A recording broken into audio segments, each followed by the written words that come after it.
श्रीमत्परमगम्भीर स्याद्वादमोघलाञ्छनं जीयात्रैलोक्यनाथस्य शासनं जिनशासनम्।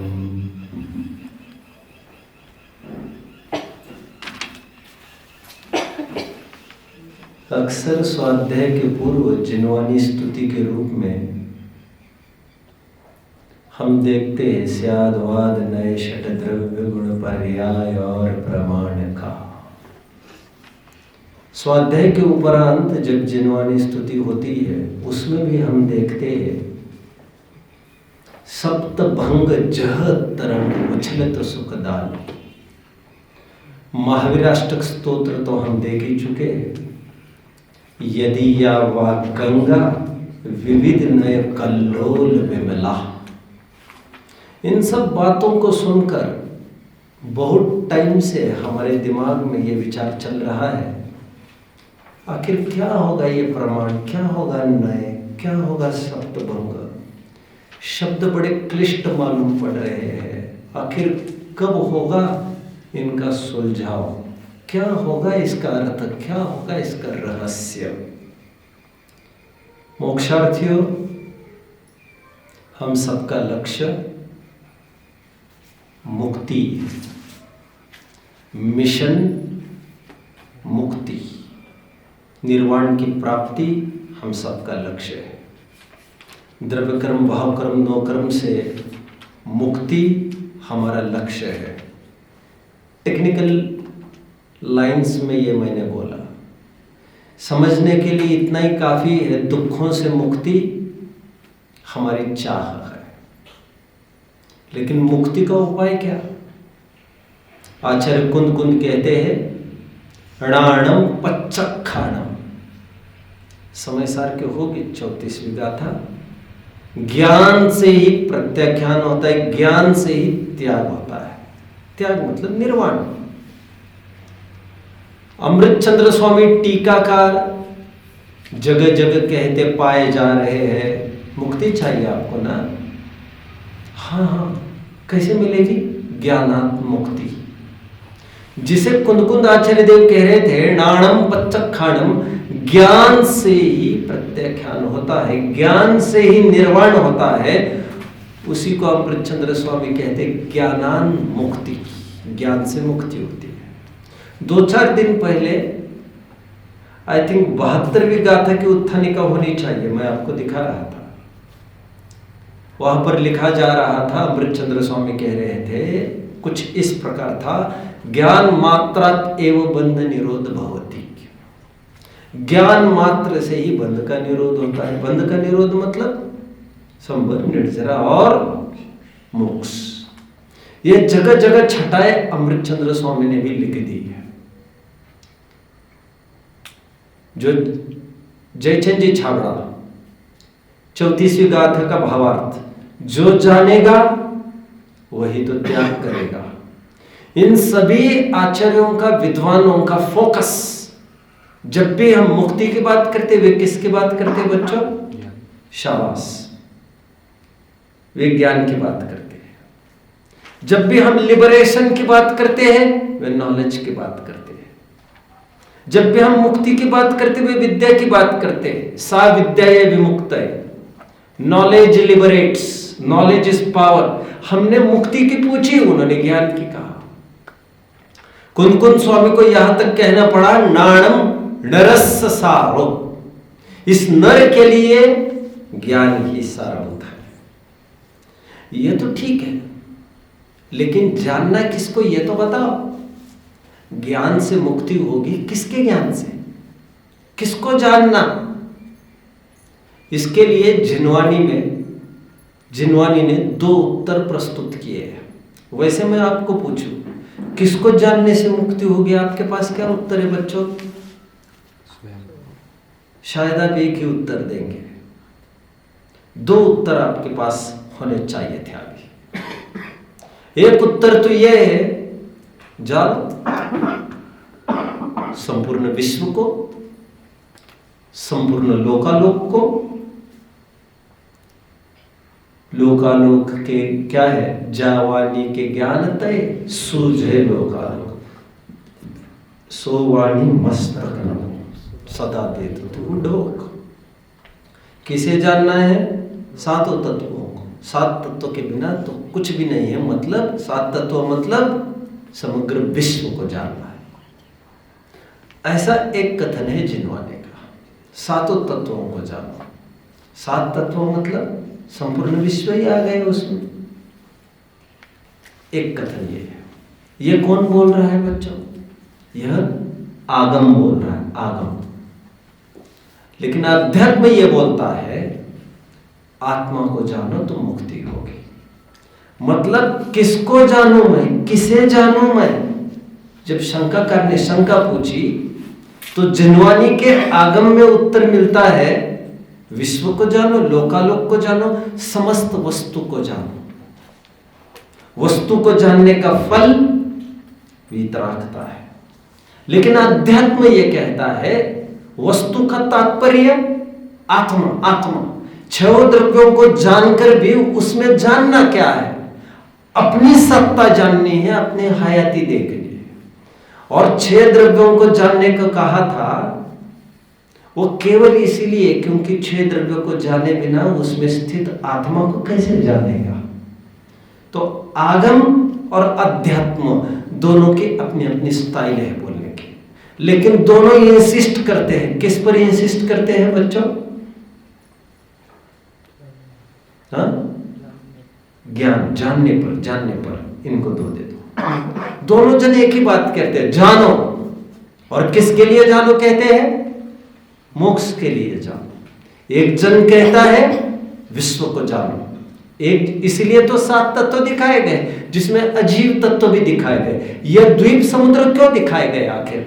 यह स्वर्ग नरक क्यों दिखाए गए आखिर? यदि आत्मा ही अभिष्ट था, आत्मा ही लक्ष्य था, तो फिर यह सब क्यों दिखाया गया? भवांतर क्यों दिखाए गए? 24 तीर्थंकर क्यों दिखाए गए? यहां तक कि 24 तीर्थंकरों के विविध रंग रूप क्यों दिखाए गए? उनकी अवगाहनाएं क्यों दिखाई गई? आखिर क्या तात्पर्य था यह सब दिखाने का? कीड़ी मकोड़े का ज्ञान क्यों कराया फिर?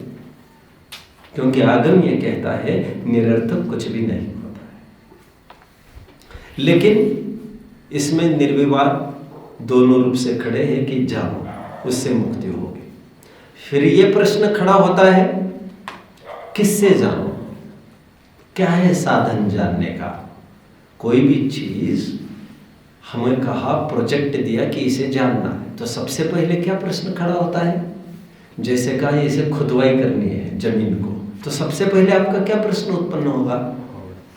राइट, आपको तुरंत प्रश्न होगा दो ना, फिर कुछ हथियार दे दो ना, फावड़ा दो, कुछ दो, कुदाली दो, कुछ दो तो साधन चाहिए, साधन। ठीक उसी प्रकार जानना है तो जानने का साधन क्या है? साधन मतलब जरिया, सोर्स, साधन, मीडियम। और हमारे यहां जानने का साधन क्या बताया है बच्चों? ज्ञान स्वयं साधन है जानने का। तो इसीलिए उस जानने वाले साधन ज्ञान को कहते हैं प्रमाण। सम्यक ज्ञानम प्रमाणम। हमने सूत्र भी देखा था, पांचों ज्ञान को मति श्रुतावधि मन परे केवलानी ज्ञानम तत् प्रमाणे। यह सब ज्ञान प्रमाण है। प्रमाण क्यों है? जिसके जरिए वस्तु का ज्ञान होता है उसे प्रमाण कहते हैं। और ज्ञान के ही जरिए ज्ञान होता है, इसलिए जैनियों ने यह माना है कि प्रमाण कौन है? ज्ञान। इंद्रिय प्रमाण है ऐसे जैनी नहीं मानते, क्योंकि इंद्रियों के जरिए ज्ञान होता है ऐसे जैनी नहीं मानते। मानते होंगे बहिरंग निमित्त के रूप में, लेकिन मुख्यता से तो मूल कारण ज्ञान ही हो। आज प्रमाण को सबसे पहले समझते हैं। थोड़े टेक्निकल शब्द भी हमें देखने, घबराने की जरूरत नहीं है। प्रमाण क्या करता है? वस्तु को जानता है, और अच्छी भाषा में कहूं समग्र वस्तु को जानता है, होल वस्तु को जानता है। कंप्लीट वस्तु को जानने वाले साधन को ज्ञान को प्रमाण कहते हैं। कंप्लीट, समग्र वस्तु, सकल ग्राही कहेंगे इसको। क्या कहेंगे? सकल ग्राही। लेकिन जैसे आपको कोई घर खरीदी करना है, सबसे पहले आप क्या चाहेंगे? उसके कुछ इमेजेस लाओ मेरे सामने, तो आपको इमेज भेजी जाएगी, ये है building which you are thinking to purchase. तो हमने देखा, उसको सरसरी नज़र से उसकी साइटें देखी, हमको लगा अच्छा ही है। ऊपरी परीक्षा हो गई आपकी। जब ऊपरी परीक्षा देखनी है तो आपको एक टोटली एक व्यू दिखाया जाता है, एकदम ऊपरी व्यू। ऐसा ही होता है।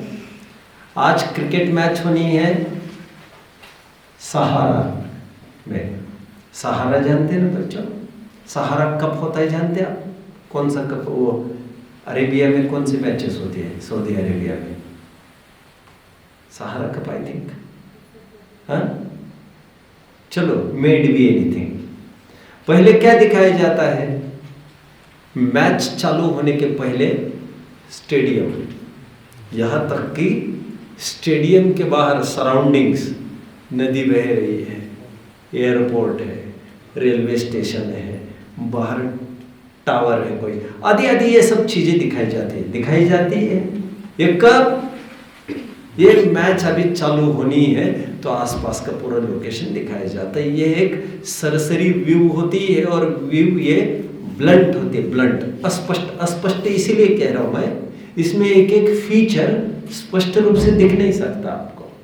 लेकिन पूरी मैच आपको ऐसे ही दिखाई जाती रहेगी, तो विल यू बी संतुष्ट? Will you be happy, satisfied? इसमें तो ना आपको बैट्समैन दिखेगा ढंग का, ना बॉलर दिखेगा। अरे आगे चलकर उस कैमरा को इतना मैग्नीफाई किया जाने वाला है, उस पिच के एक एक क्रिवाइस को भी दिखाने वाला है। फिर यहाँ तक कि दिखाया जाता है जो पिच जिस पर क्रिकेट खेला जाने वाला है, वो एकदम पास से दिखाया जाता है कैमरा से, और वो कहते रहते हैं एक्सपर्ट्स, ये पिच बॉलिंग को कितना हेल्पफुल रहेगा, और उसमें कैसे दरारें आई है आदि, उसकी भी बात करते हैं। ऐसा करते हैं। एक ऊपरी व्यू होता है जिसमें सब कुछ दिखाते हैं, समग्र वस्तुओं का ज्ञान हो जाता है। बट समग्र वस्तु को जानने मात्र से हम संतुष्ट नहीं होते। हमारी आकुलता ये है, ये बिल्डिंग तो आपने दिखा दी 3 मंजिली, और लगभग एलिवेशन वगैरह ये सब समझ में आ गया हमको, लोकेलिटी वगैरह भी समझ में आ गई हमको, बढ़िया लोकेलिटी है ये। ऐसा नहीं है कि कोई स्लम एरिया है, कोई झोपड़पट्टी का एरिया, कोई नाली बह रही है, कोई पीछे शमशान है, एकदम प्राइम लोकेशन पर है, बीच चौराहे पर, तो मज़ा आ गया। लेकिन मज़ा आने पर भी सेकंड स्टेप क्या होता है? सेकंड स्टेप क्या करते हैं बच्चों? सेकंड स्टेप क्या होता है? तो मैं इसे डन कर दूं, सामने वाला पूछता है, इतने रेट में बोल रहे, डन कर दूं, तो क्या कहता है सामने वाला? वो ये चाहता है, कस्टमर ये चाहता है, जो परचेस करने वाला ने, एक बार हम देखना चाहेंगे। देखना मतलब वो क्या चाहता है? देखना तो दिखाई तो रहा हो, ऐसे नहीं, हम अंदर में घूम घूम के देखना चाहेंगे एक एक कमरा कैसा है, और एक एक चीज़ की फोटो नहीं भेजी जा सकते। हालांकि भेजी तो जा सकती है, लेकिन सामने वाले ने कहा इसमें है 6 बाथरूम्स, 6 अटैच है, कुछ नॉन अटैच्ड है, 6 बेडरूम से अलग अलग, 2 चौके हैं, 2 स्टोर है, ये लेंटल से ये है, कुछ फर्निश्ड भी है। मैं आपको क्या क्या दिखाऊंगा, आप आइए यहाँ पर और आंखों से देखिए। तो जब बिल्डिंग को देखा उसने, एक एक रूम को तसल्ली से देखता है, एक एक रूम को भी अंदर आने के बाद वो सेकंड स्टेप क्या है? पहला वो सब देखता है कैसा है उसका बाहर का व्यू, फिर अंदर प्रवेश करके देखता है, हाँ प्रसन्नता है, ईस्ट की तरफ डायरेक्टेड है इसका चौका, बढ़िया, सब कुछ ईस्ट की तरफ है, पूरब की तरफ, बढ़िया। कहते वाह, ये बिल्कुल स्टोर के पास ही चौका है, बढ़िया हो गया, बाथरूम भी इससे दूर है और बढ़िया हो गया। अच्छा ही है हर प्रकार से। और अंदर क्या है? अच्छा बेडरूम बढ़िया, प्राइवेसी भी है, रीडिंग रूम हाँ बढ़िया, ये सब अच्छा है उसको लगता है। फिर अंदर जाकर वो देखता है बेडरूम में वो जो अलमारी बनी हो, अलमारी को खोल कर देखता है। अलमारी को खोल कर देखने के बाद फिर उसके अंदर भी जो शेल्फ्स वगैरह है उसे भी वो खोल कर देखना चाहता है। वो एक एक चीज को फिर बारीकी से देखते हैं। फिर वो देखता है ये लाइट फिटिंग कौन सी कंपनी की है, ये जो मटेरियल यूज किया वो कौन सी कंपनी का, एक एक डिटेल्स में जाता है। और वो ये समझता है इसमें अच्छा मटेरियल का यूज किया है सब। तो फिर वो कहता है ढांचा भी अच्छा है, बढ़िया है, और एक एक चीज बढ़िया है। तो जाकर वो फाइनल करता है। दो चीजें जरूरी है उसको, एक समग्र वस्तु का ज्ञान, एक जो पहली चोट में पहली स्टेप में यही होता है। और दूसरी स्टेप में वो चाहता है एक एक अंश को देखे उसके, उसी वस्तु के एक एक अंगों को देखे उसे, और अलग अलग एंगल से देखते रहे उसको। अंश ये अंश कैसा है, वो अंश कैसा है, वो अंश कैसा है। क्यों? क्योंकि जो प्रमाण से देखी गई वस्तु थी वो समग्र वस्तु को देखने का काम प्रमाण करता है, और उसके प्रमाण में जाने हुए वस्तु के एक एक अंश को जानने का काम नय करता है। नय प्रमाण के अंश को कहते हैं, क्योंकि वस्तु को जानने वाले साधन को कहते हैं प्रमाण, और वस्तु के अंश को जानने वाले साधन को कहते हैं नय, और इसलिए प्रमाण के अंश को कहते हैं नय। प्रमाण की परिभाषा जो समग्र वस्तु का ज्ञान कराए वह प्रमाण, जिसके द्वारा समग्र वस्तु का ज्ञान हो वह प्रमाण। नय की परिभाषा प्रमाण ने जाने हुए वस्तु के किसी विशिष्ट अंश को जानने वाले साधन को नय के अथवा ज्ञान के अंश को नय कहते हैं। यह प्रमाण और नय ऐसी दो चीजें हो गई। कितने जन मुझे यहां तक समझ रहे हैं बच्चों? अभी ध्यान से समझना। जब हम कहते घर अच्छा है तो आप किसी न किसी एंगल से बोल रहे हो, और रेडीमेड घर जो परचेस करता है उसे कहीं ना कहीं कॉम्प्रोमाइज जरूर करना पड़ता है। क्या कहा? जो रेडीमेड घर परचेस करता है उसे कॉम्प्रोमाइज जरूर करना पड़ता है। कॉम्प्रोमाइज मतलब 90% बातें उसको जच गई, लेकिन 10% उसको जचेगी ऐसा कभी नहीं होगा।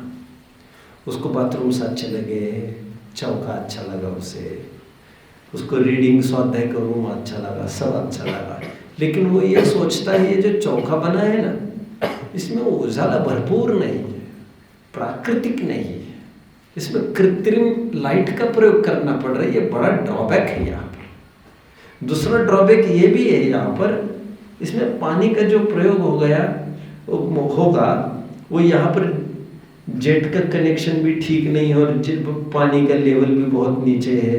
कभी इन केस कुछ दिक्कत आ गई तो ये भी एक थोड़ा ड्रॉबैक है, लेकिन ओवरऑल अच्छा है। वो जब भी कहता है मुझे अच्छा लगा तो 90% की तरफ से कहता है अच्छा है, लेकिन परंतु कहकर वो 10% की बात करने लगता है। जो मैं उदाहरण मुक्ति के मार्ग में दे रहा था, शायद मुक्ति के मार्ग में कर्मधारा और ज्ञान धारा के लिए मैं ये कह रहा था नींबू स्वास्थ्य के लिए लाभदायक है, ये नींबू के रस की तरफ से बात थी। यदि कोई कहे नींबू स्वास्थ्य के लिए घातक है तो ये बीज की तरफ से बात है। उसी व्यक्ति को हम देखते हैं लोग, उसी व्यक्ति को अच्छा भी कहा जाता है और उसी व्यक्ति को दूसरे दिन खराब भी कहा जाता है। तो आपको लगेगा इनका दिमाग तो ठीक है, दिमाग उनका ठीक है, तुम नई विवक्षा नहीं समझते।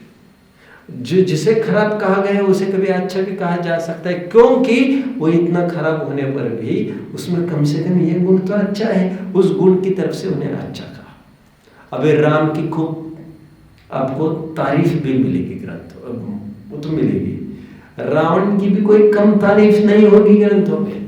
आप समझ रहे? खैर मैं तो ये कह रहा हूँ बात को, किसी भी वस्तु को देखने के अलग अलग एंगल होते हैं। जो मुझे यहाँ से 6 दिख रहा है वो तुम्हें वहाँ से 3 दिख रहा है, जो मुझे यहाँ से 6 दिख रहा है वो तुम्हें वहां से 9 दिख रहा है।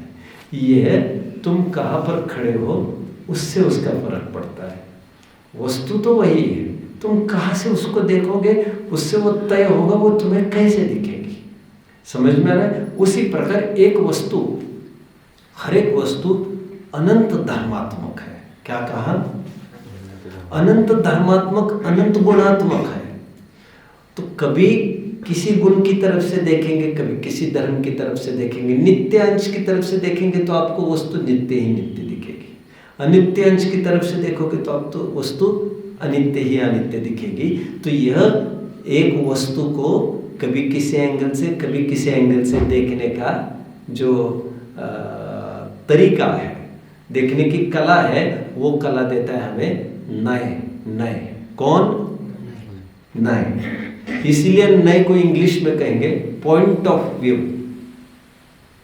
एंगल भी कह सकते हैं, दृष्टिकोण जिसे कहते हैं। अब किस प्रकार से, कहां से देख रहे हैं वस्तु को।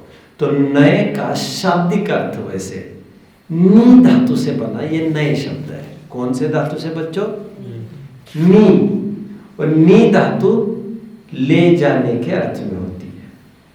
आप जानते हो इसी नी धातु से नेता बनता है। नेता किसे कहते हैं बच्चों? नेता जो ले जाता है। नेता किसे कहते हैं? हमने भगवान को नेता कहा। मोक्ष मार्गस्य नेता भेत्तारम कर्मभोक्ताम। भगवान को नेता क्यों कहा? क्योंकि वे ले जाते हैं। ले जाते हैं मतलब यथार्थ दिशा को वे दिखाते हैं। यथार्थ दिशा में ले जाते हैं मतलब यथार्थ दिशा को दिखाना ही ले जाना। गाइड आप समझ रहे हैं? जो काम ट्रैफिक पुलिस करता है, चौराहे पर खड़े रहकर गाइड करता है बस। और हम कहते हैं आपके कारण हम भटकने से बच गए, आपके कारण हम सुरक्षित पहुंच गए। आप समय पर हमें ना बताते तो उन्होंने कोई गाड़ी को धक्का लगाया, ऐसा कुछ नहीं हुआ है।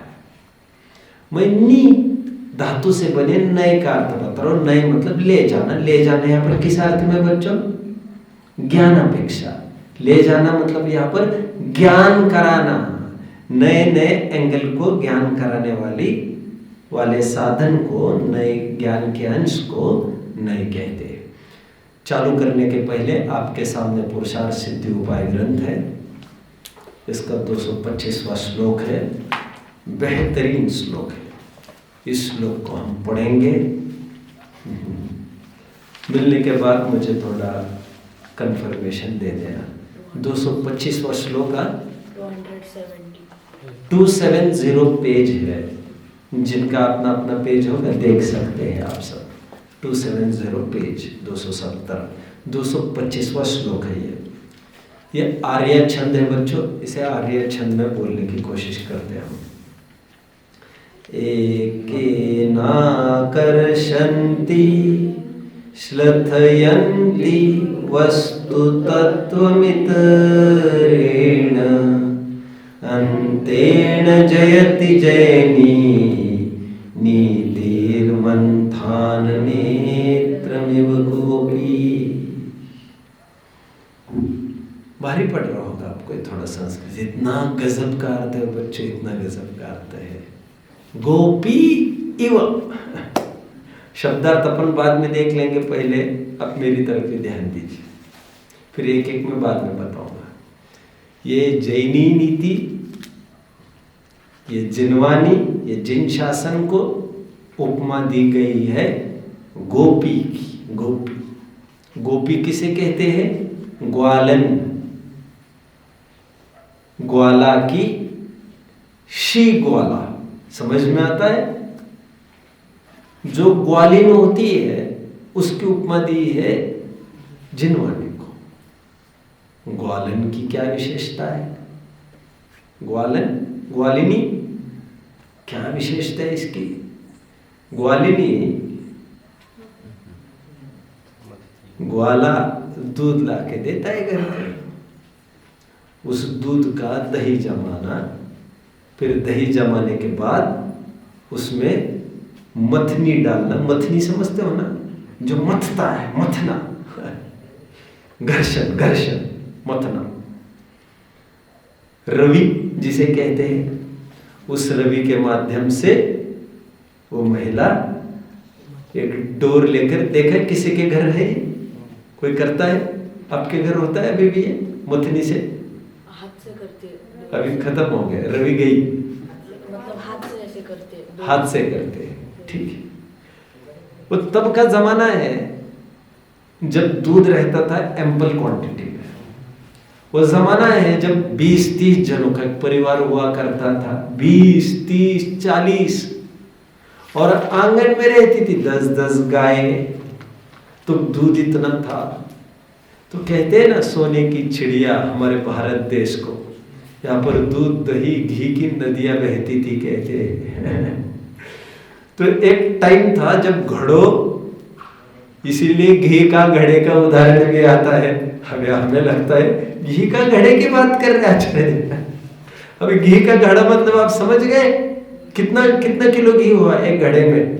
10 किलो कम से कम मानना पड़ेगा। 10 किलो मतलब आज की तारीख में क्या भाव हो गया वो, इतना बड़ा घड़ा। तो हमें सोच कर हैरानी होती। तो पहले जमाने में ऐसा हुआ ही करता था, घी घड़ों में रखे जाते थे, घड़ों में, और 2-5 घड़े रहते थे। एनीवे, मैं आपको ये कह रहा हूँ, पहले जमाने का उदाहरण लेना है आपको। ग्वालिन मथ रही है दही को। मथते समय वो मथनी को बंधी हुई जो रस्सी है वो कभी अपनी ओर खींचती है, उसी समय में, जिस समय में दाया हाथ खींचा है आकर्षंती, जिस समय में दाया हाथ खींचा है आकर्षंती, उसी समय में दूसरा हाथ ढीला छोड़ देती है, लूज छोड़ देते। उसके लिए कौन से शब्द का प्रयोग है? ये श्लथयंती। श्लथयंती आकर्षंती, मजा आ गया। क्या? आकर्षंती और दूसरी तरफ श्लथयंती। फिर जो श्लथयंती है आकर्षंती, फिर जो आकर्षंती था वह श्लथयंती। ध्यान रखना बच्चों, दोनों यदि वो रस्सियां खींचेगी घड़ा फूट जाएगा। दोनों रस्सियां ही नहीं खींचेगी तो बनेगा क्या उसमें से?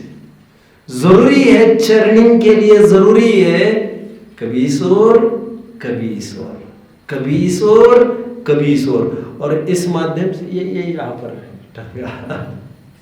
6 डाला कि 3 भुवन में सार वीतराग विज्ञान था, वहां पर चित्र ही ये बना है। शायद वो घड़े का ही चित्र है नीचे। आपको लग रहा होगा कांच का है, अब वो दिखाते नहीं तो आपको अंदर का कैसे दिखता।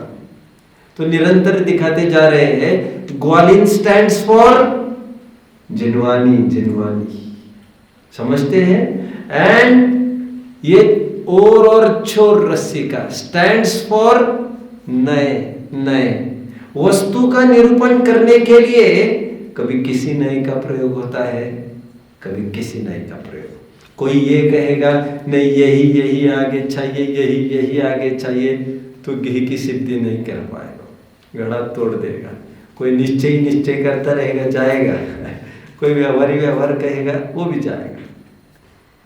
निश्चय का एकांत करने वाले निश्चयाभासी, व्यवहार का एकांत करने वाले व्यवहारभासी, और मूल मोक्ष मार्ग तक कोई नहीं पहुंच पाएगा। जरूरी क्या था? कभी निश्चय कभी व्यवहार, कभी निश्चय, आगे तो मैं नए के भेद प्रभेद बताऊंगा, अभी कभी निश्चय कभी व्यवहार। इसलिए आचार्यों को कहना पड़ा जयी जिन्मयम पवज्जह। क्या कहा बच्चों? इसमें भी मिलेगा आपको पुरुषार्थ सिद्धि उपाय ना सबके सामने। ये छंद बनाए रखो आप आपके पास मार्क लगाकर। मैं एक छंद आपको इसमें भी होना चाहिए प्रारंभ में, आपको दिखाता हूँ थोड़ा। पेज नंबर आपको खोलना है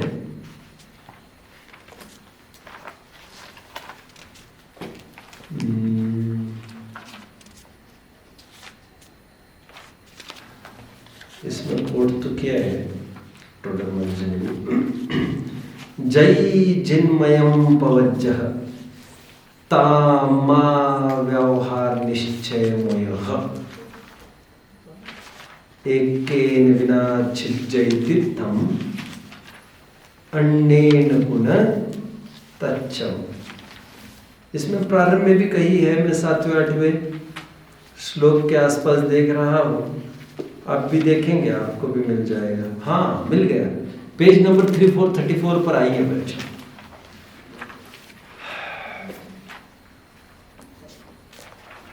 जय जिन्मयम पवज्जः, मिला बच्चों? अभी जो नीचे लिखा ना, पंडित प्रवर आशा दर्ज कृत अनगार धर्मामृत लिखा है ना इन्होंने, ये गलत लिख दिया इन्होंने। क्यों? अरे ये तो अमृतचंद्र स्वामी जी ने कोट किया है आत्मख्याति में, और अमृतचंद्र स्वामी जी इससे पहले के, पंडित आशाधर जी इनके बाद के। कितने जन समझ रहे मेरी बात को? कुछ समझ रहे हैं मेरी बात को? कितने जन समझे? समय सार जल्दी उठाइए। अब ये भी पेज बनाए रखिए, मैं नई बात कहने का मन बना, सबके हाथ में समय सार दे दीजिए। 12वीं गाथा जल्द से जल्द खोलिए और मुझे पेज नंबर बताइए। 12वीं गाथा जल्द से जल्द खोलिए और मुझे पेज नंबर बताइए। हाँ, 30। ओके, वहां पर अमृतचंद्र स्वामी जी ने उद्धृत किया है जय जिन्मयम पवज्जः। संस्कृत में देखिए, कहीं मिल रहा है? ये देखो राइट में देखिए, है वहां पर क्या लिखा है? चोक्तम, ऐसा लिखा है क्या? तथा चोक्तम, ऊपर क्या लिखा है उस छंद के ऊपर हेडिंग? उक्तम च। हाँ, एक ही बात, उक्तम च मतलब कहा भी है। अमृतचंद्र स्वामी जी बच्चों 415 गाथों की टीका लिख चुके हैं। कितनी? समय साल की बात कर रहा हूं मैं फिलहाल। और 278 कलश लिखे, लेकिन उन्होंने किसी को कोट नहीं किया है। कोट मतलब समझ में रहे, किसी को उद्धृत नहीं किया उन्होंने, अपना अपना ही बोला। जैसे मैं मान के चलो, मैं यहाँ से कुछ बोलता तो कितना उद्धरण देता हूं मैं? अमृतचंद्र स्वामी ने ये कहा, कुन कुन स्वामी ने कहा, जयचंद जी ने कहा, ये उद्धरण है। इसे क्या कहते हैं? कोट करना। उन्होंने जो कहा उस पर मुझे कहना। लेकिन अमृतचंद्र स्वामी की आदत नहीं है कि इन्होंने ऐसा कहा और इन्होंने ऐसा कहा, वो सीधी बात कहते हैं। बट आखे समय सार में एक जगह उन्होंने एक चीज उद्धृत की है, कोट। उक्तम च मतलब कहा भी है।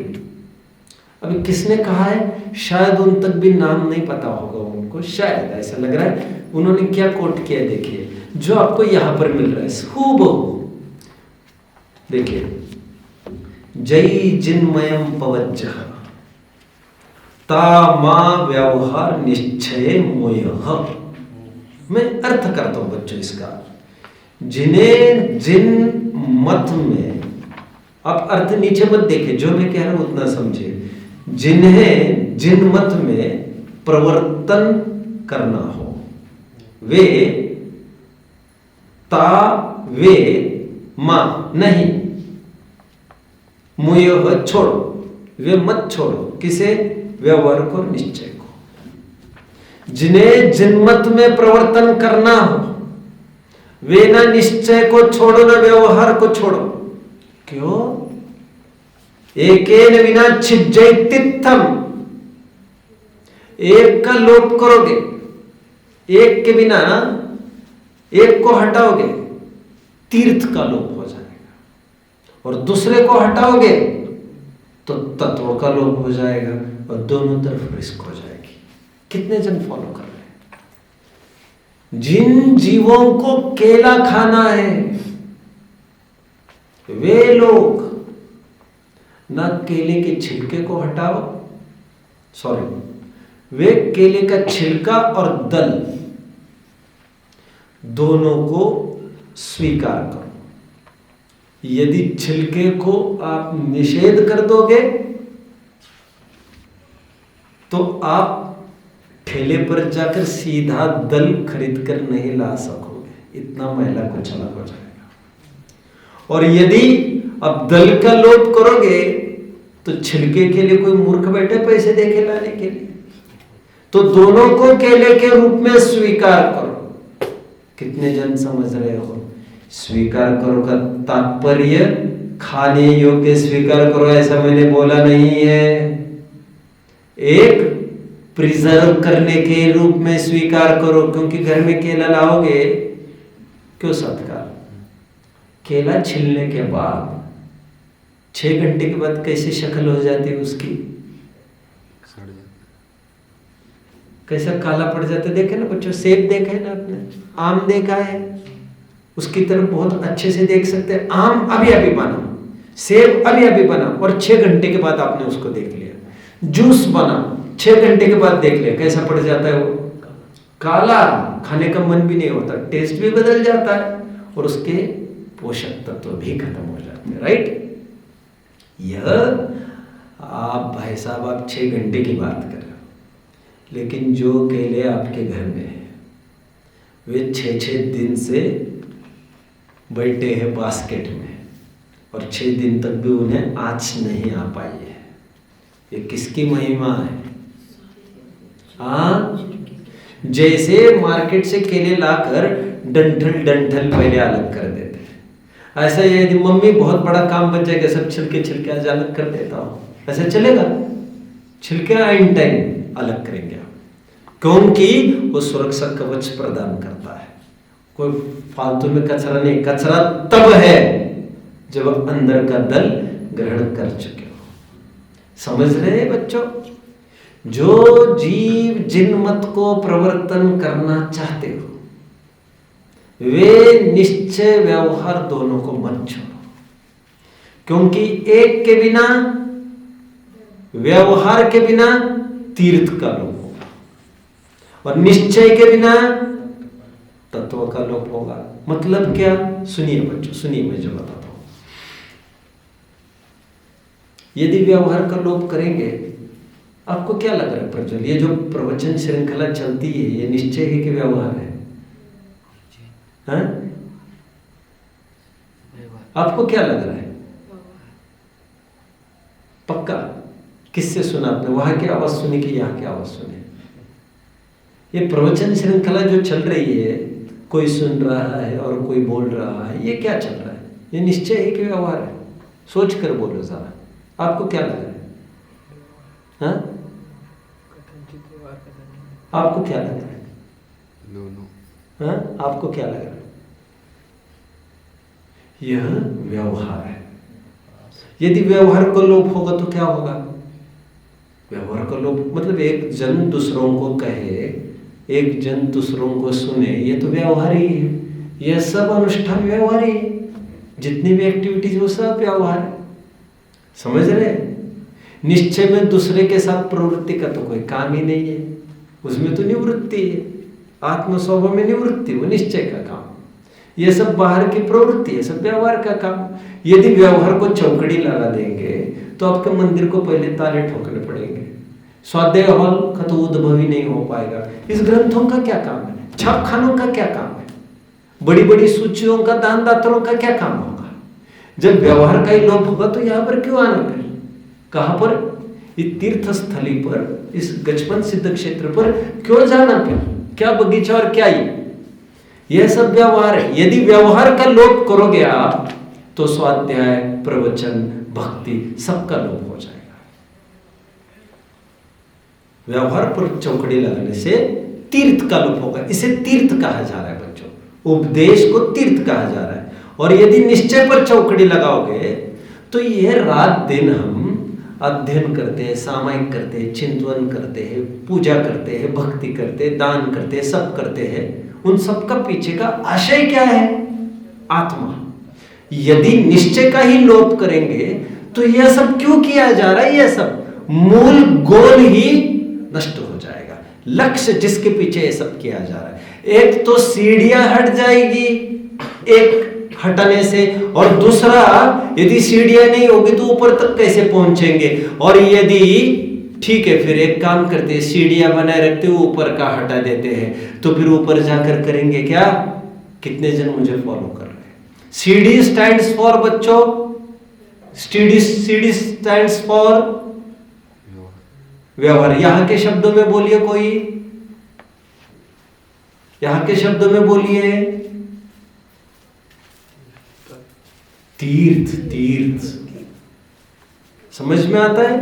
और जो महल है ऊपर, जो चोटी है, जो दर्शन है ऊपर वेदी के, दैट स्टैंड्स फॉर निश्चय। यहां के शब्दों में तत्व, तत्व समझ में आता है। ये सीडी इज लाइक स्वाध्याय, भक्ति, देव पूजा, गुरुपास्ति, स्वाध्याय, संयम, तप, दान, पानी छानना, नित्य देव दर्शन, रात्रि भोजन त्याग एटसेट्रा, ये सब सीढ़ियां है। ऊपर क्या है?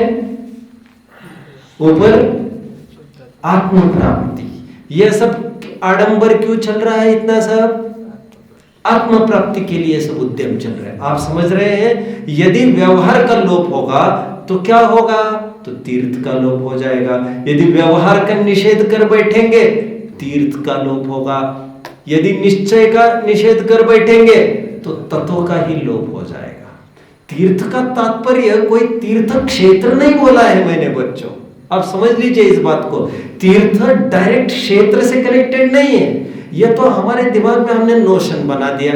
तीर्थ मतलब जैसे ये तीर्थ है, ये तीर्थ है, ये जैनियों का तीर्थ है, दिस इज ऑल्सो तीर्थ। हमें आप मान सकते हैं, अरे भाई जो मुनिराज है साक्षात तीर्थ है, आप समझ रहे हैं। और भगवान को तीर्थंकर कहते इसलिए, तीर्थ को करने वाले। वहां पर कोई पहाड़ों को करते हैं क्या? तीर्थ का करना मतलब क्या? तीर्थंकर की परिभाषा में क्या देखे थे पॉइंट्स? तीर्थंकर परिभाषा, एक जन हाथ ऊपर करो तो उन्हीं को पूछूंगा, ऐसे नहीं पूछूंगा कि फटाफट मैं ही बता दूं। फिर बताओ, बताओगे? बोलो। जिनको धर्म तीर्थ नाम का उद्देश्य होता है, समोशरण आदि युक्ति से युक्त होते हैं। जो धर्म तीर्थ के करता है, धर्म तीर्थ मतलब, धर्म तीर्थ के करता मतलब धर्मोपदेश रूप तीर्थ के करता है। साफ शब्द पड़ा है वहां पर, राइट। समोशरण आदि विभूतियों से युक्त है और तीर्थंकर नाम कर्म की प्रकृति का उदय है। तो महत्वपूर्ण पॉइंट क्या है? वो तो कर्म के उदय की छोड़ दो, समोशरण की छोड़ दो। मूल काम क्या है उनका? मूल काम वो तो समोशरण की रचना करने वाले करके जा रहे, सब हो रहा है। मूल तीर्थंकर जिसके पीछे कहा गया उनको, वो तीर्थ का तात्पर्य जिनवाणी, जिनोपदेश, वह तीर्थ है बच्चों। तीर्थ का तात्पर्य जो मैं अभी कह रहा था ना आपको, व्यवहार का निषेध करने से तीर्थ का लोप हो जाएगा। तो तीर्थ मतलब, तीर्थ का अर्थ होता है उपदेश, उपदेश, गेटिंग बच्चों। फिर उपचार से इसे भी तीर्थ कहते हैं। अरे 10 लक्षण अष्टांगिक को भी तीर्थ कहते हैं। तीर्थ क्षेत्र होता है, वैसे तीर्थ काल होता है। क्या कहा? तीर्थ क्षेत्र होता है, वैसे तीर्थ काल भी होता है। द्रव्य, क्षेत्र, काल, भाव चारों में घटित कर सकेंगे। लोक में प्रचलित क्षेत्र के रूप में ज्यादा हो गए। खैर, आइए अपने प्रकरण पे। इसलिए हमें क्या करना चाहिए बच्चों? हमें क्या करना चाहिए? एक बहुत पहले, आज से 70-80 साल पहले एक बहुत बड़ा अधिवेशन हुआ बच्चों। शायद ये श्रवण बेलगोला में हुआ था, जहाँ पर विश्व भर के लगभग मैं समझता हूँ विद्वत परिषद में से 75 लीडिंग विद्वान को बुलाया गया। बहुत बड़ा कार्यक्रम होने वाला था, कुछ गोष्ठी होनी थी, किसी बिंदु पर चर्चा करनी थी। तो उसके लिए एक पुस्तक छापी गई पहले। उस पुस्तक का हेडिंग उन्होंने बनाया था। एक आदमी खड़ा है, मैंने सुना है, मैंने देखा नहीं है, लेकिन देखने की जरूरत भी नहीं पड़ेगी। सुनना is as good as you can imagine ना, तो एज गुड एज वो प्रत्यक्ष हो जाएगा आपको। वो बात ऐसी है, एक आदमी खड़ा है और उसके छाती के आगे भी है। भी क्या लिखा है? भी, ये वर्ड है भी। एंड वो उसे एम्ब्रेस कर रहा है, आलिंगन कर रहा है, गले लगा रहा है। और जहां वो खड़ा है, पैर के नीचे बना था ही को कुचला जा रहा है। आप समझ रहे हैं? आओ सबको गले लगाए, ये भी है और वो भी है। और भी स्यादवाद की मोहर है, चिन्ह है, लांछन है, लक्षण है। हम ऐसा भी मानते हैं वैसा भी मानते हैं। कितने जन समझ रहे हैं इस उदाहरण को, कवर पेज को कितने जन समझ पा रहे हैं? ये किसकी निशानी है? ये जैनियों के सियादवाद की। बट होल्ड नाउ, मैं इस पर कल बात करूंगा, इसी कवर पेज पर मैं कल बात करूंगा फिर से। अभी इतना ही बात की मैंने। वन मोर थिंग, सियादवाद का मतलब क्या है बच्चों? सियादवाद 2 शब्दों से बना है, कई दफे चर्चा हुई है, सियाद और वाद। वाद मतलब क्या होता है? स्पीक। जो लोक में विवाद कहते हैं ना, विवाद बच्चों, वाद विवाद प्रतियोगिता, वहां पर कोई लाठियां लेके थोड़ी आता है। विवाद विवाद is not that thing, but generally विवाद का रूट बातचीत होता है, इसीलिए इसे वाद के रूप में यह प्रचलित हो गया। वाद मतलब वाद करना, मतलब झगड़ा करना, ऐसा प्रचलित हो गया, क्योंकि दूसरों से कांटेक्ट होने का जरिया बातें होता है। रियली दोष वादन तय भगे, वहां पर मैंने काफी अर्थ किया था, आपको याद आ रहा होगा। व्हाट इज, जैसे सनई वादन सुना?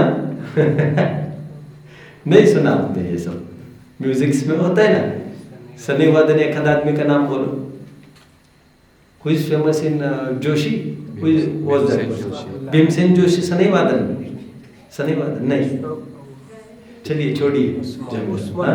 उस्मान, बिस्मिल्लाह, बिस्मिल्लाह, बिस्मिल्लाह। What is that thing? I think Bismillah was also awarded with Bharat Ratna or something like that, if I'm not wrong. Padma Bhushan. और बिस्मिल्लाह नहीं जानते बच्चों? नहीं जानते। चलो छोड़िए इन बातों को। मैं तो आपको सनई वादन कह रहा हूँ। क्या कह रहा हूँ? सनई वादन। वादन is to speak, speak. Anyway मैं आपको सियादवाद का अर्थ बता रहा हूँ। सियाद प्लस वाद। सियाद मतलब किसी अपेक्षा से। सियाद यह पर्टिकुलर वर्ड है बच्चों हमारा। क्या कहा? पर्टिकुलर वर्ड है जैनियों का। सियाद का अर्थ किसी अपेक्षा से, ऐसा किसी भी डिक्शनरी में आपको नहीं मिलेगा। सियाद का अर्थ है, ऐसा जनरल संस्कृत कहता है, लेकिन हमारे यहाँ सियाद शब्द का अर्थ किसी अपेक्षा से, ऐसा किया गया है। और सियादवाद ये कहता है किसी अपेक्षा से ऐसा भी है और किसी अपेक्षा से ऐसा भी है, और उसी को नए विवक्षा कहते हैं। और उन नए विवक्षाओं को 2 भागों में विभाजित किया है, अध्यात्म शैली में निश्चय और व्यवहार, और आगम शैली में द्रव्यार्थिक पर्यार्थिक, जिसे मैं कल कह रहा था। याद आ रहा है आपको? द्रव्यार्थिक नय और पर्यार्थिक नय। द्रव्यार्थिक नय से अपना धर्म क्या है बच्चों? द्रव्यार्थिक नय से हमारा धर्म क्या है? दर्शन ज्ञान, दर्श ज्ञानमय चेतना, निश्चय धर्म बखाना, ये द्रव्यार्थिक नय। और पर्यार्थिक नय का धर्म क्या है हमारा? सम्यक दर्शन ज्ञान चरित्र, ये पर्यार्थिक नय का धर्म हो गया। इसका जिक्र मैं पिछली 3-4 कक्षाओं में करता रहा हूं, स्पेशली 3 कक्षाओं में। एक पर्यार्थिक नय का धर्म और एक द्रव्यार्थिक नय का धर्म, जिसे मैं ये कह रहा था द्रव्यार्थिक नय का धर्म का तात्पर्य जो त्रिकाल होता है, जो स्वभाव अनादि निधन। और पर्यार्थिक नय का धर्म जो मैं कह रहा था, जो नए रूप से प्रकट होता है। द्रव्यार्थिक नय का धर्म जीव तत्व, पर्यार्थिक नय का धर्म संवर निर्जन मोक्ष, जो मैं कह रहा था। अब देखिए, द्रव्यार्थिक नय और पर्यार्थिक नय, ये दोनों निश्चय हो सकते हैं, मुझे ये कहना है। तो इसीलिए तो मैं आपको कह रहा था पर्यार्थिक नय के धर्म में भी, वहां पर भी निश्चय और व्यवहार हो सकता है, क्योंकि निश्चय का अर्थ यथार्थ इतना ही होता है। ऐसे मैं बार बार कह रहा था। खैर, अभी तो मैं एक छंद का अर्थ कर रहा हूं आपके बीच में। क्या अर्थ कर रहा हूं मैं? जो जीव जिनमत को प्रवर्तन करना चाहते हो, वे निश्चय व्यवहार दोनों को मत छोड़ो। यदि एक को छोड़ोगे तो तीर्थ का लोप होगा, और दूसरे को छोड़ोगे तो तत्व का साक्षात लोप हो जाएगा। किसके पीछे कर रहे इतना सब? एक को छोड़ोगे तो सीढ़ियां काट दोगे, तुम ऊपर तक कैसे पहुंचोगे? और एक को हटा दोगे तो सीढ़ियां तो बनी भी रहेगी, लेकिन ऊपर चढ़कर मिलोगे किससे? तत्व का तात्पर्य आत्म तत्व यहां कहना है। कितने जन समझ रहे बच्चों? अभी ग्वालिनी का उदाहरण अपन आगे बढ़ाते हैं। एकेन विना छिज्जयित्थम अन्येन पुनः तच्चम। 270 पेज पर आप खड़े ही हो ना बच्चों। ग्वालन का उदाहरण दिया जा रहा है। किसका? ग्वालन स्टैंड्स फॉर यहां पर बच्चों जिनवानी। शाबाश। ग्वालन मतलब जिनवानी। जिनवानी क्या करती है? और मथनी एक चीज हो गई। मैं बहुत अच्छे से कहूं तो प्रमाण, सॉरी मैं तो बोल गया। मथनी स्टैंड्स फॉर प्रमाण। प्रमाण एंड जो ओर और छोर है रस्सी का, दिस स्टैंड्स फॉर नए। नए, कभी ये नए, कभी ये नए, कभी ये नए, कभी ये नए। समझ रहे हैं? और जिससे दोनों की नयों का एप्लीकेशन होगा तो वस्तु की सिद्धि हो जाएगी। राइट?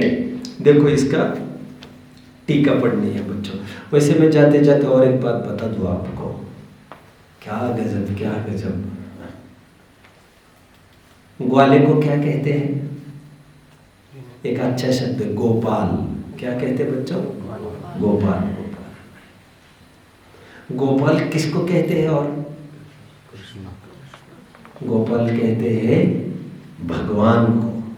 किसे? मैंने आपको थोड़े दिन पहले कहा था, गो मतलब ज्ञान, ज्ञान, पाल मतलब उसके धारक, ज्ञान के धारक, केवल ज्ञान के धारक। ऐसे भगवान गोपाल है।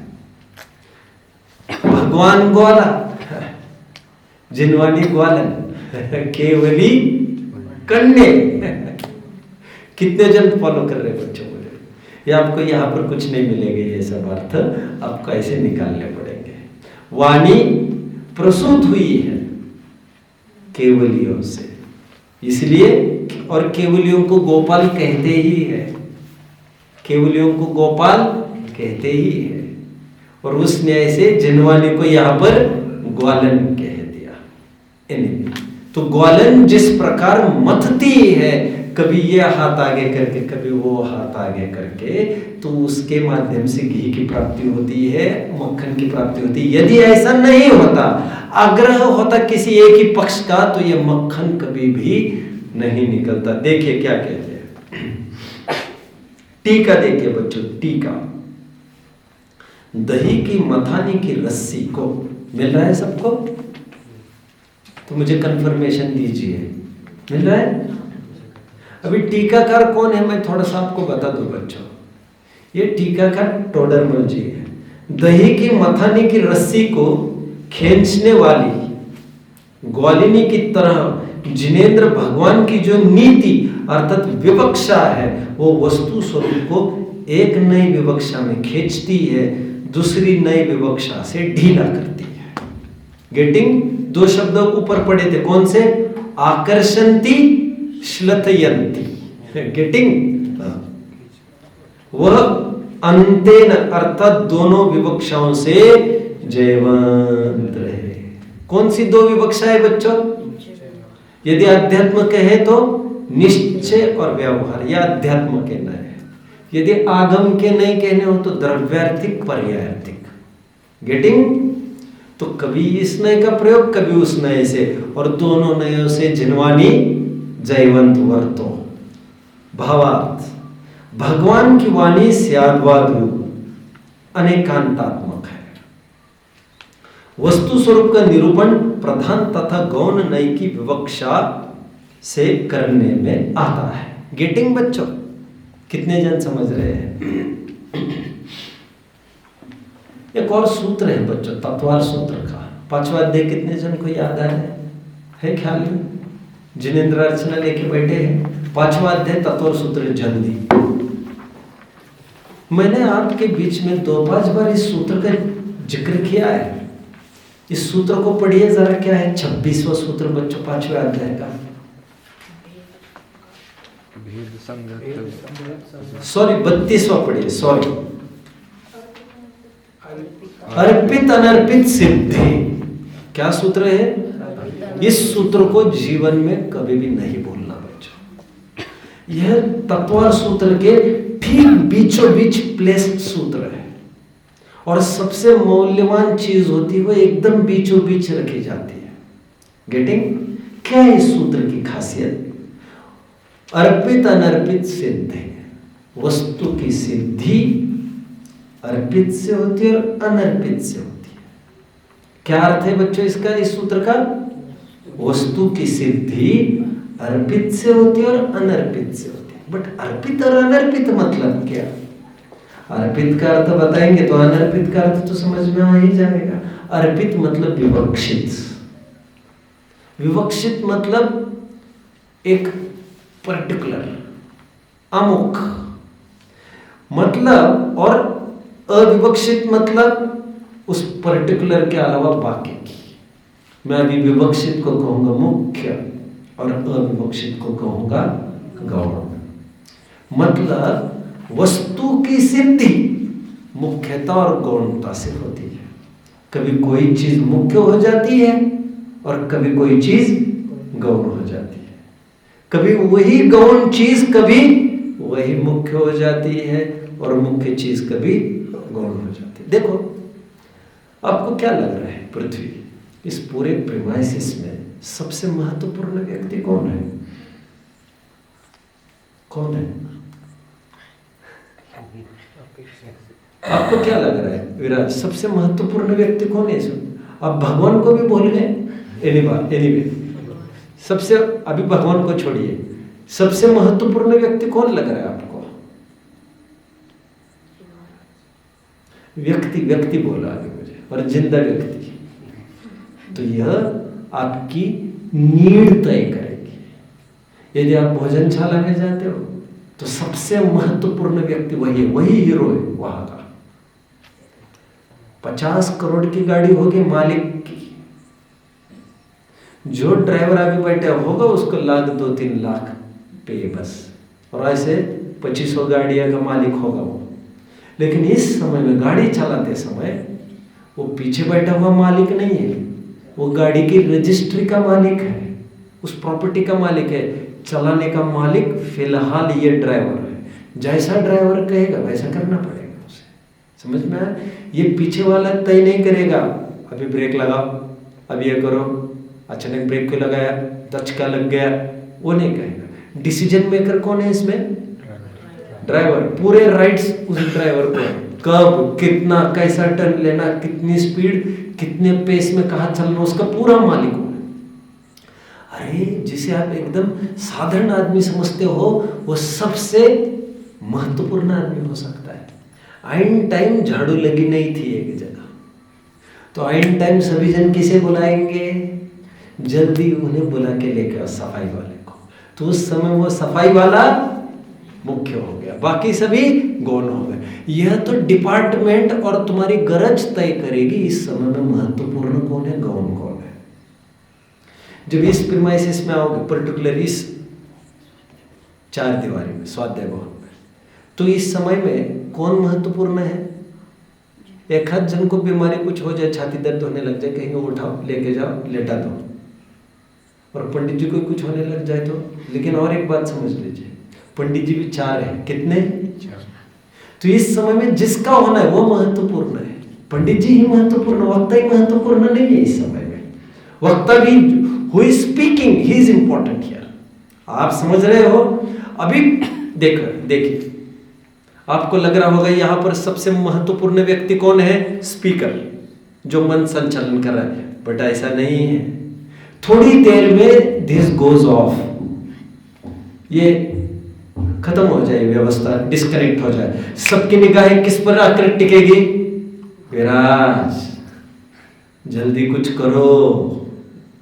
और विराज यहाँ हुआ दौड़ रहा है, सबकी निगाहें किसकी तरफ है? छोटा बच्चा कौन है, सब संभाल लेता है ये। वक्ता रहेगा एक तरफ, ऐसा होगा कि नहीं होगा? वो तो गरज समस्या तय करेगी मुख्य कौन है। और जितने में मान के चलिए सब ठीक है, and light goes off, electricity चली गई, तो किसकी तरफ निगाहें बढ़ेगी? जो इंचार्ज है, जनरेटर का इंचार्ज, उसकी तरफ निगाहें बढ़ गई। ऐसा होगा कि नहीं होगा? यहां पर बैठते समय ही विद्वान ये बोले कि स्क्रीन पर वो गाथा, चाहे स्क्रीन भी छोड़िए, वो गाथा डिस्प्ले करिए, तो जितने भी जो कंप्यूटर का एक्सपर्ट है वो मुख्य हो गया यहीं पर बैठकर, यहीं पर। ऐसा होगा कि नहीं होगा बच्चों? यहीं पर 1 मिनट में ये सब मुख्य गुण चलता रहता है। मैंने कहा बोर्ड पर समझाना है, तुरंत बोर्ड मुख्य हो गया, बोर्ड को लाने वाले व्यक्ति मुख्य हो गए, डस्टर मिसिंग है तो डस्टर को लाने वाला मुख्य हो जाएगा। ये हमारी गरज तय करेगी। आप एक लोकेट करके दिखाइए हमें कौन महत्वपूर्ण है, नहीं बताया जा सकता ऐसा कौन महत्वपूर्ण है। सभी अपने अपने स्तर पर रहकर सभी महत्वपूर्ण है। समझ में आता है? इसलिए मैं कई दफे कहता हूं बच्चों, मैं पहले भी कहता था ऐसा बहुत सालों पहले, जब हम 10 लक्षण वगैरह के लिए बाहर निकलते थे, पूरी फैमिली निकलते थे, तो मैं ये कहता था ऊपर बैठना मेरी मजबूरी है। क्या कहता था? अरे आपको तो ऐसा नहीं बोलना चाहिए, आपका तो सौभाग्य है। मैं वो नहीं कह रहा हूँ, सौभाग्य तो है, लेकिन मैं ये कहता था ऊपर बैठना मेरी एक विवशता है। मतलब ये है हम 3 जन तो नहीं बैठ सकेंगे ऊपर, आप समझ रहे हैं? हम फैमिली के तीनों मेंबर्स तो नहीं बैठ सकेंगे ना ऊपर। तो मैं कहता था नीचे आप दोनों बैठेंगे, मैं ऊपर बैठूंगा, लेकिन आप स्वयं को कम मत आंकना। मतलब जिन शासन की प्रभावना में जितना मेरा योगदान है उससे कम योगदान आपका नहीं है। ध्यान रहे, समाज की आंखें आपको देख रही है, और जितनी प्रभावना मैं बोल बोल के कर रहा हूँ कदाचित उससे ज्यादा प्रभावना आप आपकी एक्टिविटी से कर सकते हो। और मैं बहुत अच्छा प्रवचन यहाँ से डिलीवर करूँ, किए कराए पर आपकी एक दुष्प्रवृत्ति पानी फेर सकती है। काय के पंडित जिन काय की पंडिता गया सब चरमरा गया। तो ऊपर बैठना तो एक विवशता है।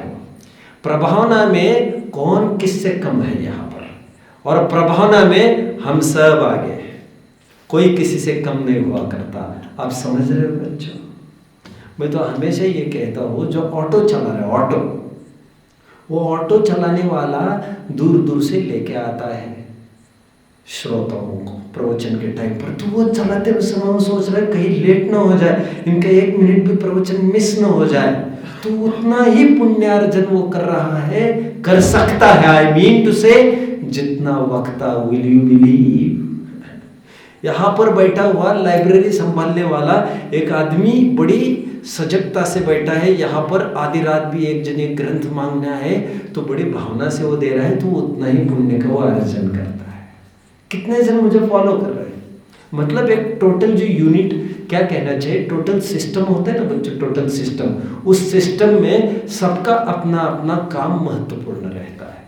इसके लिए हमारे क्लास टीचर थे, एक 3-4 साल क्लास टीचर रहे हमारे जोसेफ सर, वे हमेशा एक बात कहते थे जो मैं थोड़े टाइम पहले आपको कहता था, act thy part well and there lies the honour. क्या कहा? Act thy part well, act your part well and there lies the honour, there lies the respect. इससे कोई फर्क नहीं पड़ता आप क्या काम करते हो।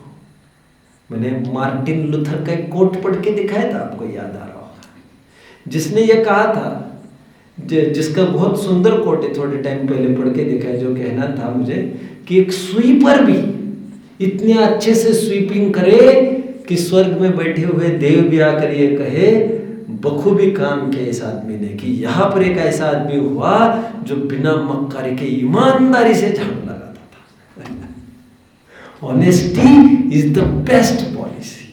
कौन सा पद मिला ये मत सोचे। खैर, मैं इतना क्यों कह रहा हूँ बच्चों, नए इस समय में आप कौन सी विवक्षा से देख रहे हो, उस समय में आप कौन सी विवक्षा देख रहे, बात वो है, इट्स टाइम ऑफ बच्चों, समय हो गया है शेष चर्चा का।